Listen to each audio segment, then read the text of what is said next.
What's up? Welcome back to my channel, or for the first time if you're new, I'm Sylvan, and today I'm going to be reacting to the Genshin Impact animated short, The Final Gift. I am super excited to get into this. I have been eagerly awaiting anything Sandrone, and also just things in general Fatui related I've always enjoyed. So to get another animated short about Sandrone, potentially the Fatui as a whole, who knows? It might get into more sort of her Fontaine side of things. I don't know.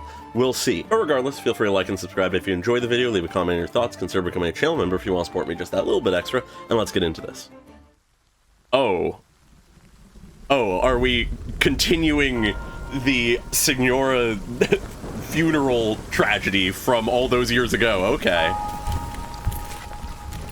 Huh. Everyone walks away but one. Sandrone.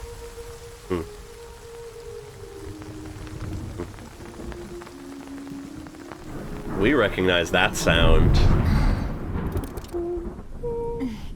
That's a certain someone singing. Interesting transition. Good old Columbina singing in the middle of the night outside of Sandrone's door. What is it, Columbina? I said no singing around here. Aww. Good morning, Sandrone. I was worried you'd oversleep and miss the Harbinger meeting. Oh. So I came to check on you. Okay. Ever heard of knocking? Yes. But you seem to be having an unpleasant dream. I just wanted to help. Thinking back to the death of Rosalind. And I like your pajamas. You look quiet. Oh boy. Are you okay, Sandrone? Bright as rain. Ooh. The art change. Okay, Ellen? Ooh, back to the past. Right as rain. Something he would say. But the doctor looked so... The mirroring. He's getting old and dying. He's not in a good place, or at least health-wise isn't. Says he's right as rain. She does the same when she's emotionally not good. Tell me, do you have a wish? For you to get better. Don't waste a precious wish on an old man like me. Come, take a look at this. Oh.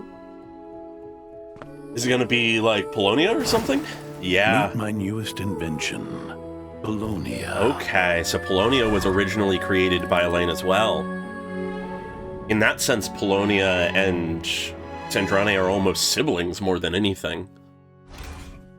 The no-seas are an indispensable part of Her Majesty the Tsaritsa's grand design. Okay. Before Signora's death. Pantalone will oversee the financial arrangements. Of course. Should technical needs arise, Columbina's asleep. seek out Sandrone. Okay. Sandrone. Lost in thought? Thinking of the past? Understood.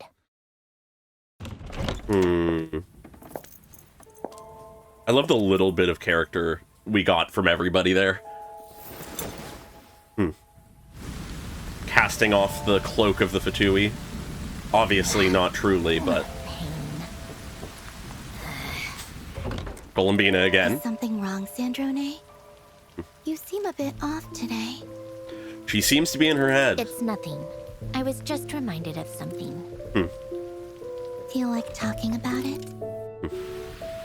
Columbina was always kind, even if she didn't fully understand a lot. Pass. How about some company? I'm fine. Perhaps just a cup of tea then. Hey. And some treats to go with it. Okay. Whoa. Rosaline? You? What can I Hey. say? Ooh. I ran into these two and got dragged along. Huh. Interesting Stop little treating my group. room like your personal party venue. Aww. Huh. This is interesting. What did the Korai Lievsky troupe perform this time? The Mountain Sparrow. You missed a good one. Count yourself lucky. Having private box seats is great until you're stuck sitting next to Dottore and Cantalone. Oh yeah, that would be horrid. I'd rather have bought my own. That would be You quite horrible. liked it. You even cried during Act 2. I did not. Well, when the principal soprano Vodyanitsa is on stage, it's hard not to be moved. I didn't cry. Huh. Shame I missed it. Though, I'm just glad I could make it here tonight. I'm bound for Fontaine after this. Okay, and yeah. Rosaline's heading to Mondstadt and Inazuma. Right before the story. For Her Majesty's plan. Okay. So this was the start of the plan. You really think she can pull it off then? We still don't know the full There are details of the plan. aspects of her vision that I share. That's enough for me. And you, Sandrone? Do you have a wish for the future? A wish? Columbina, what are you doing? Yeah! Oh no! Interrupting her potential wish. Aww. Oh, this is adorable. Huh. Get out of here! Completely unperturbed, untouched.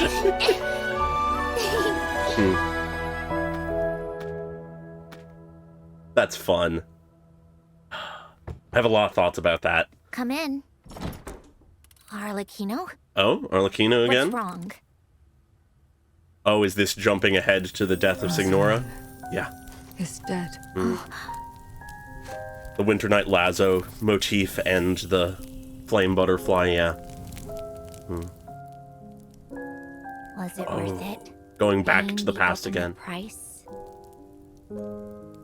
Just to fulfill someone else's wish? What did it all amount to? A few snide remarks at a shallow funeral? What did Rosalind's death Utterly mean? What did risible. Elaine's death mean? Utterly What do risible. you wish The thing that she for? said in Winter Night's Lazo. Nothing really. You'll think of something someday.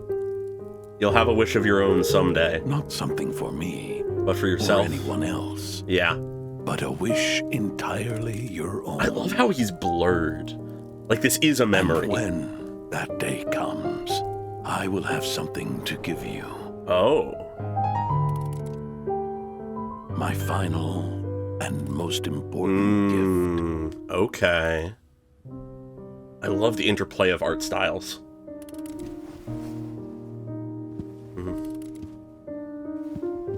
Huh. Your gift has been received, It has. Ellen. Really? What is that gift? This is a very interesting animated short to me. It plays very differently than some of the other animated shorts we've gotten. I'd say there's sort of two big things going on here, thematically and narratively speaking. One is that there is a lot left unsaid. There are a lot of moments where Sandrone cuts herself off, is cut off by someone else, claims to be fine or claims something that isn't the case, but also beyond literally things that she doesn't say, there is a lot implied through the visuals and music and just sort of like interplay of stuff that is not outright said. One of the biggest cases of that is the opening of the entire short. We open on the funeral of Rosalind, of Signora, her being put into the ground. And after a moment of silence with everyone there, everyone walks away except for Sandrone. She lingers, but we don't get her thoughts. We don't get any further sense of what she is thinking from her own mouth or anybody talking about her.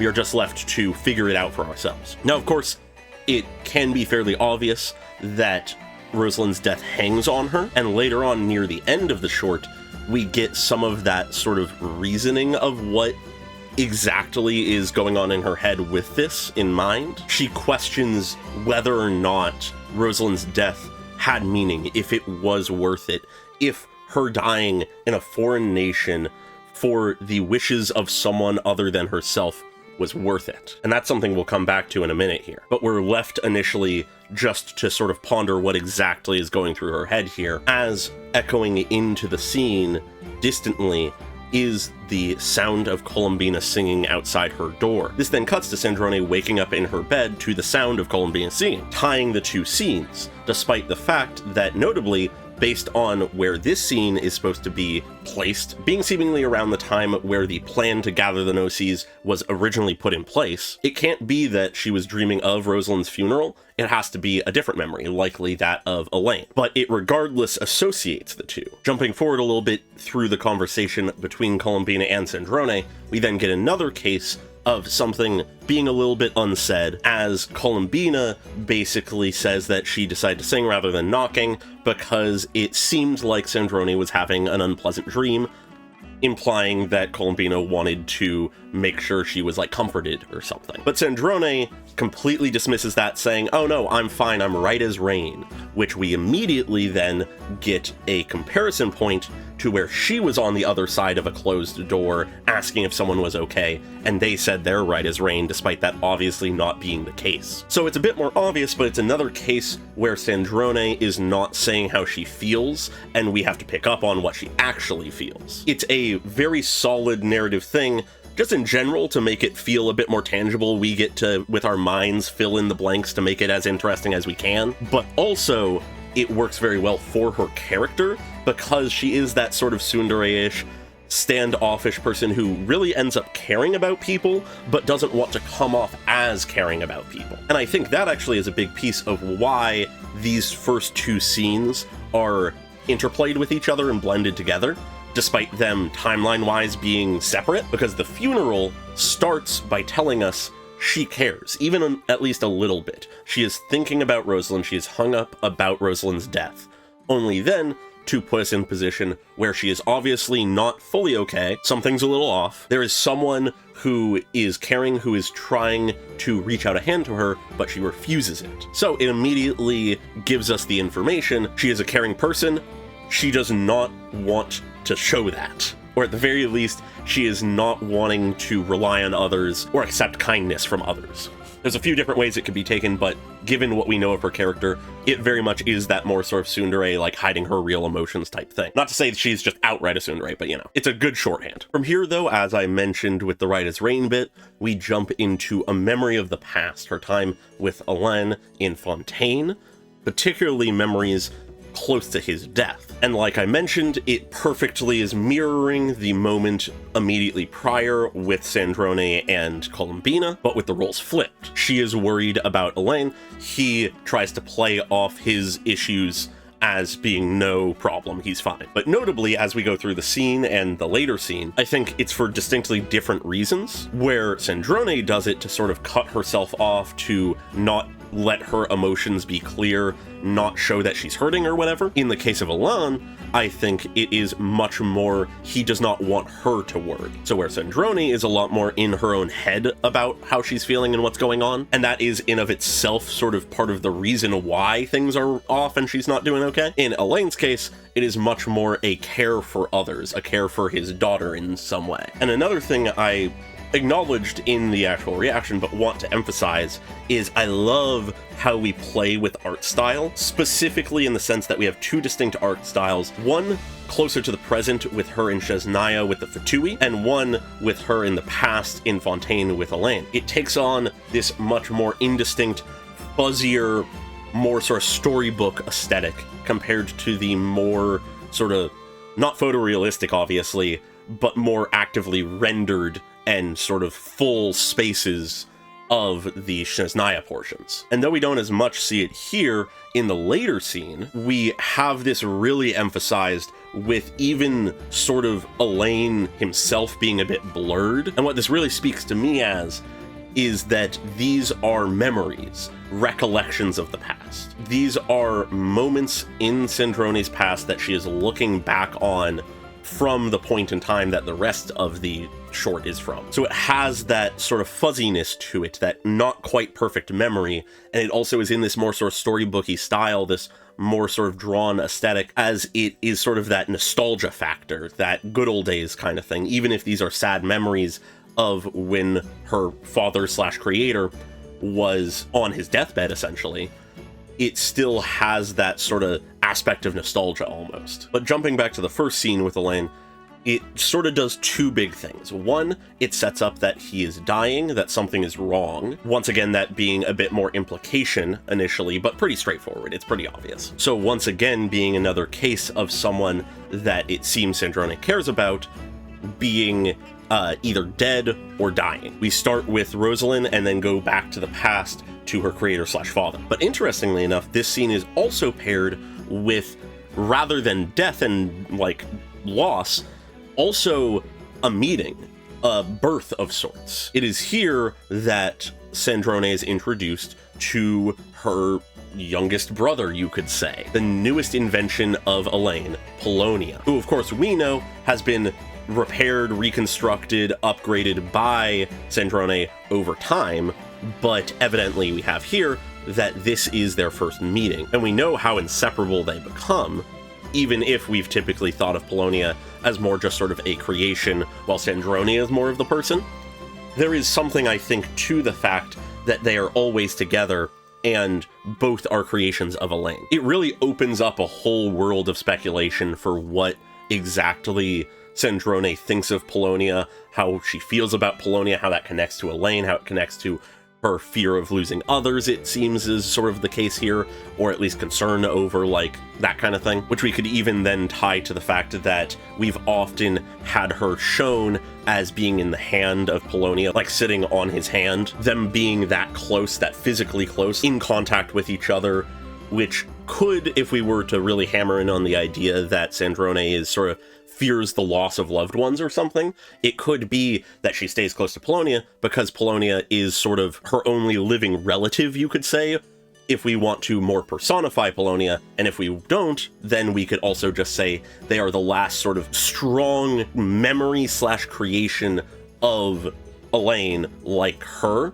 So it's that sort of last surviving tie. Regardless, within all of that, I find it very interesting that this introduction, this meeting, this sort of newborn life of Polonia is paired with a scene that is introducing us to another instance of loss, or soon to be loss, rather. It has an interesting interplay. But moving on, we shift back into her time in Chesnaya, and given that we go from that scene to this one, it heavily sort of implies with her rubbing Polonia's hand and stuff, that she is likely thinking back to that memory. She's lost in thought. She doesn't immediately respond to others when they speak to her in this meeting. From there, we continue just naturally an actual timeline here to her returning to her room. Once again, Columbina, recognizing that Sandrone is a little bit off today, comes to check in on her, but as Sandrone tries to sort of play it off, get her to go away, she is forced to sort of accept this sort of moment with others, because not only is Columbina here,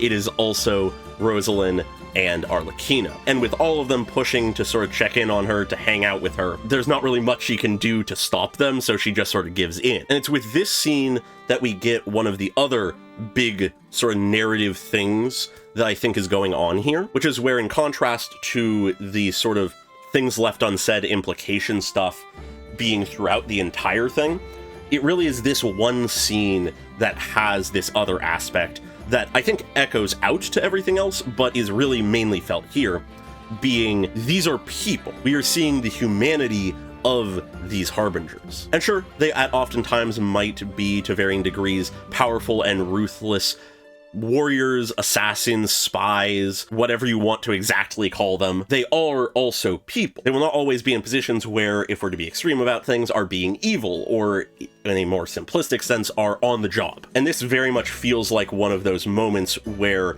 a big plan has been set up, they're all going to be going off to do their own objectives, they're not going to be around each other. And so even if in the lore we've had it implied at times that they didn't really necessarily have a super like close-knit relationship, that obviously has been sort of shifted and questioned with Nod Cry. But if we're to sort of try to make two things fit at once rather than just accept one thing and deny the other, this essentially speaks to me as essentially coworkers that to varying degrees get along, that meet up before a big job where they're not going to really be able to have a chance to relax for a while, taking a moment of respite with the people around them, finding comfort in just some tea, some treats, and some other people's company before they have to put their game faces on for who knows how long. But ultimately what this scene is doing, I think, within that is showing that humanity, which serves a lot of purposes. For one, it, for Sandrone, shows that there are people who she cares about and that in turn to some degree care about her, even if she tries to sort of distance herself, while also showing the humanity of people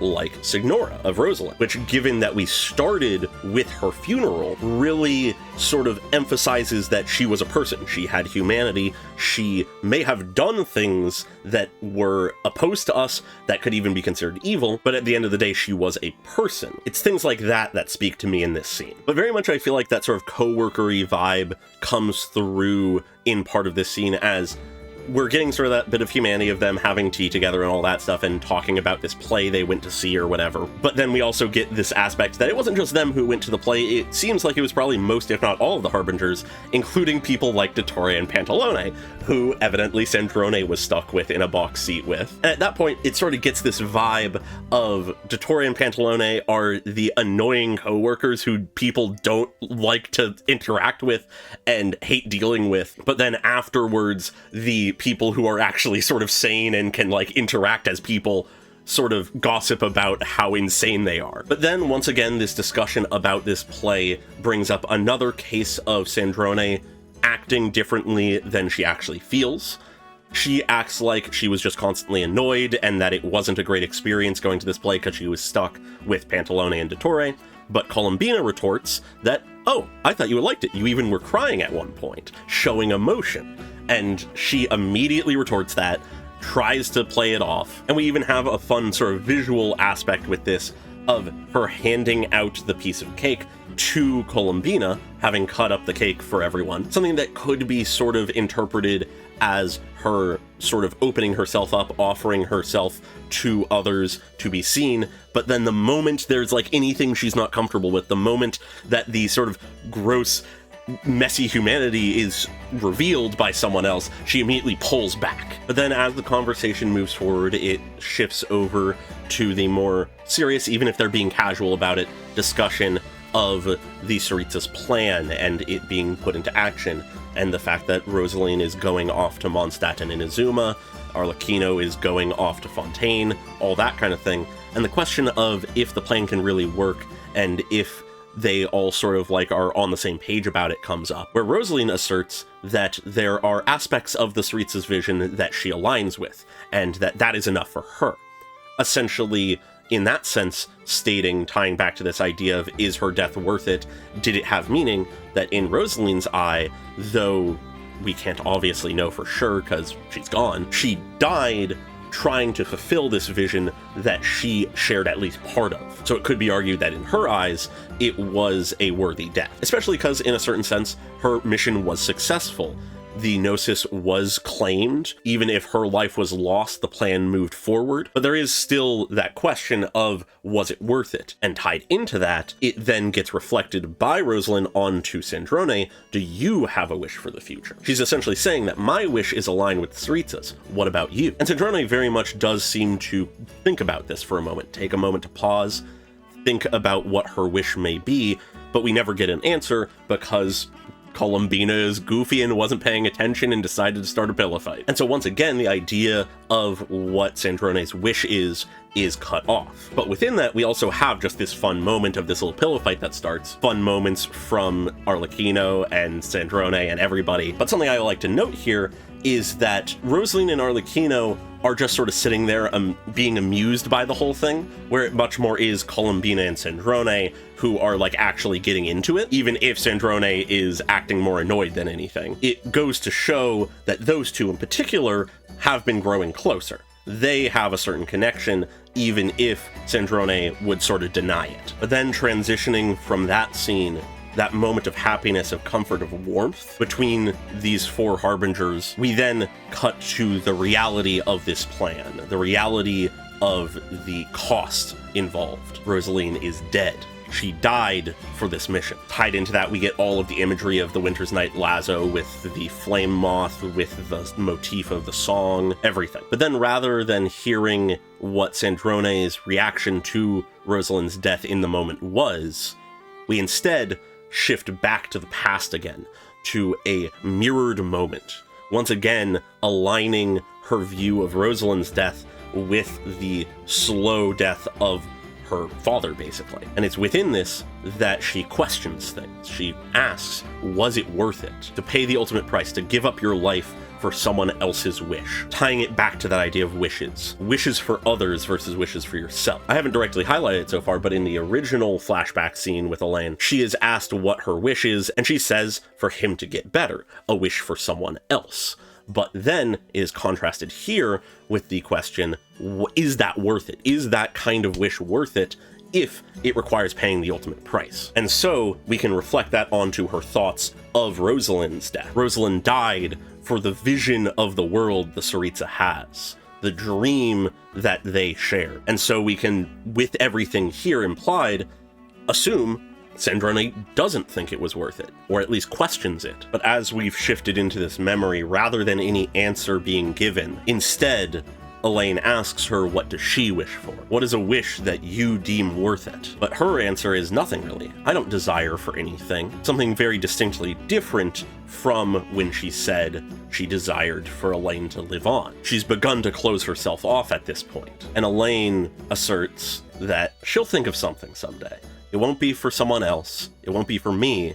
It'll be for you. It'll be all your own, whatever that wish may be. So we tie all of these ideas of her wish and what a worthy wish is into the fact that she will land on one entirely her own someday. Not the wish of the Tsaritsa, not the wish of Elaine, not something for either of them, but rather one of her own devising, one of her own beliefs. Perhaps one that leads to the answer of whether or not the deaths of people like Elaine and Rosaline were worth it. Perhaps something to honor them, or perhaps something to avoid the same fate as them. But then we get to, with this, one of the more interesting things we're left with this entire short. Elaine says that when that day comes, when she finally has a wish of her own, he has something to give her, his final gift. But what makes this interesting is not that this is something for the future, but rather that Sandrone then, in the present, quote-unquote, her time in Chesnaya, claims that this gift of his has been received. What this gift is not entirely clear. We have to once again intuit it. But within this, actually, I think perhaps that though there may be a true, tangible gift going on here, it may actually be that the gift and the wish are one and the same, or at least intertwined. The moment that Sandrone is capable of wishing for something for herself, for living for her own wishes, for her own self, rather than for someone else, that is the last gift that he can give her. That autonomy, that self-understanding, that personal and motivating goal and thing to strive for. I think that is entirely possible, which in that case, the gift being received here is that Sandrone finally has come to understand something, has finally come to have a wish of her own, even if we do not hear it. Once again, we are left to speculate, but I have a feeling whatever that wish is, whatever that gift is, whether they are one and the same, intertwined, or entirely separate, I think we will learn more of that in time with this new version. Either way, though, I really, really like so much of what this does. It's really interesting. And I think the last thing I want to touch on before closing this out is look at the space she is in. That last sort of picture book segment, assuming that it is a real memory rather than a more metaphorical final talk with him, which is also entirely possible, it shares a lot of similarities to this room. The chairs are the same, the sort of rolling side desk with the cup on it is the same, the fireplace was almost the same. Either that last scene was more of a metaphorical her remembering of Elaine and sort of in this half memory speaking to him, or she perfectly replicated that space, that spot in front of the fire where she would sit with him. Which, if that is the case, that is just another silent echo of how clearly she cared about him. We have this constant back and forth of obvious signs that she cares for people, with her trying to sort of step back from things, not be connected to people, act like she's annoyed by everybody, doesn't want to be involved with them, that everything's just a hassle. But those memories don't lie, and the way they echo to the present don't lie. And it's all just really interesting, and I like it a lot. But with that, I think I'll leave things there, since that's where essentially things end. Feel free to like and subscribe if you enjoyed the video, leave a comment on your thoughts, and very special thanks to all of my channel members, including Amor Basilica, Dweller, and Pokolove 101 at the normal tier, and Eliolith and Kono Nano at the cool person tier. Really appreciate your support, as always, and I hope you all have a great day. Bye-bye!